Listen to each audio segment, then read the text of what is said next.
Welcome to Mihari's Kitchen, Magic of 2 spoons. Please like, share and subscribe. ఇవాళ మనం చేయబోయే recipe ముక్కల పులుసు. పండగలకి, పెళ్ళిళ్ళకి చేసే ఐటమ్ అండి. ఈ ముక్కల పులుసు చేయడం చాలా కష్టమని అనుకుంటారు కానీ ఎంత సులువుగా చేయాలో నేను చూపిస్తాను.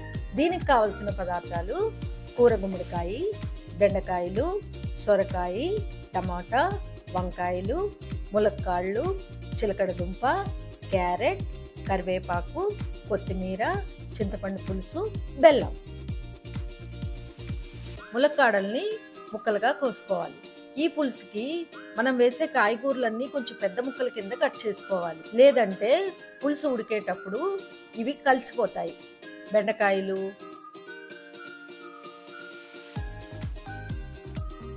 వంకాయలు పెద్ద పెద్ద ముక్కల కిందే కోసుకోవాలి.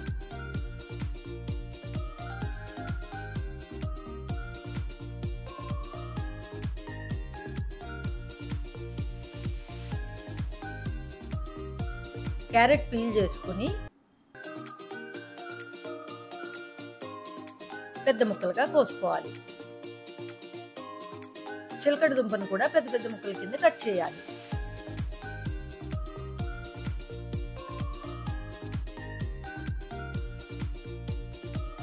సొరకాయని పీల్ చేసుకుని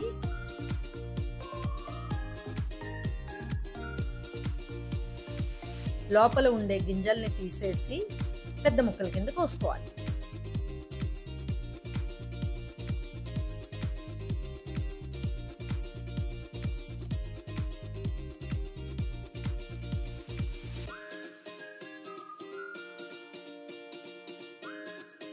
టమాటాలను కూడా పెద్ద ముక్కల కిందే కట్ చేయాలి. ఇప్పుడు పులుసుకి అసలైన ఐటమ్ అండి గుమ్మడికాయ. దీనిపైన గింజలు తీసేసి పెద్ద ముక్కల కింద కోసుకోవాలి. ఈ ముక్కల పులుసు చేసేటప్పుడు వీలైనన్ని రకాల కాయగూరలు వేసుకుంటే టేస్టీగా ఉంటుంది. ఇప్పుడు స్టవ్ మీద గిన్నె పెట్టి నీళ్లు, ఉప్పు వేసి మనం ముందుగా తరిగి పెట్టుకున్న కాయగూరలు వేయాలి.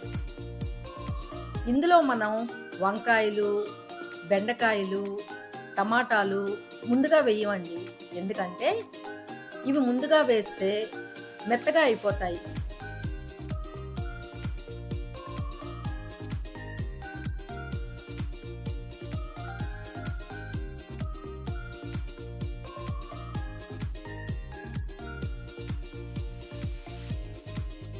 ముక్కలు 3 వంతులు ఉడికిన తర్వాత పసుపు వేయాలి. ముందుగా పక్కన పెట్టుకున్న వంకాయ ముక్కలు, బెండకాయలు, టమాటాలు వేసి కలుపుకోవాలి.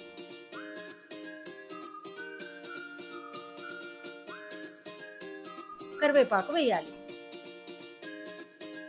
మూత పెట్టి ఉడికించుకోవాలి. తీసి పెట్టుకున్న చింతపండు రసం వేయాలి. పులుసు కలిపేటప్పుడు సైడ్ నుంచి కలపాలి కానీ మధ్య నుంచి కలపకూడదు, ఎందుకంటే ముక్కలన్నీ విరిగిపోతాయి. ఇప్పుడు తగినంత బెల్లం వేసుకోవాలి.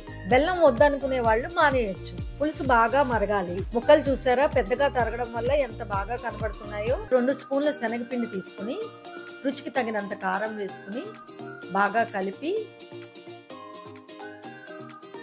తగినన్ని నీళ్లు పోసి ఉండలు లేకుండా కలపాలి.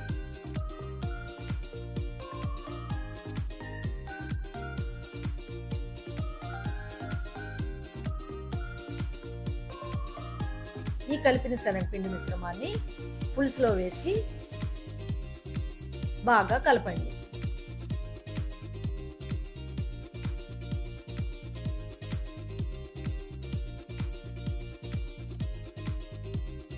కొత్తిమీర వేసి కలిపి స్టవ్ ఆఫ్ చేసుకోండి.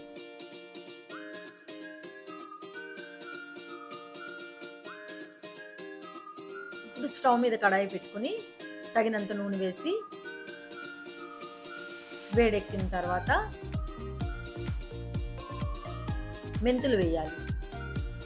మెంతులు వేగిన తర్వాత ఆవాలు, జీలకర్ర వేసి కలపాలి. అవి చిటపటలాడుతున్నప్పుడు కరివేపాకు, వేసి కలపాలి.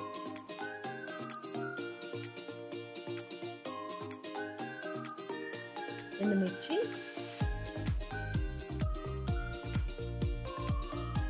ఇంగువ వేసి కలపాలి.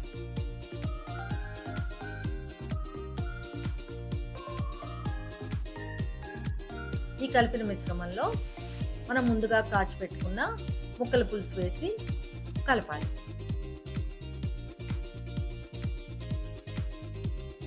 అంతే, ఎంతో రుచిగా ఉండే, కలర్ఫుల్గా ఉండే, టేస్టీగా ఉండే ముక్కల పులుసు రెడీ.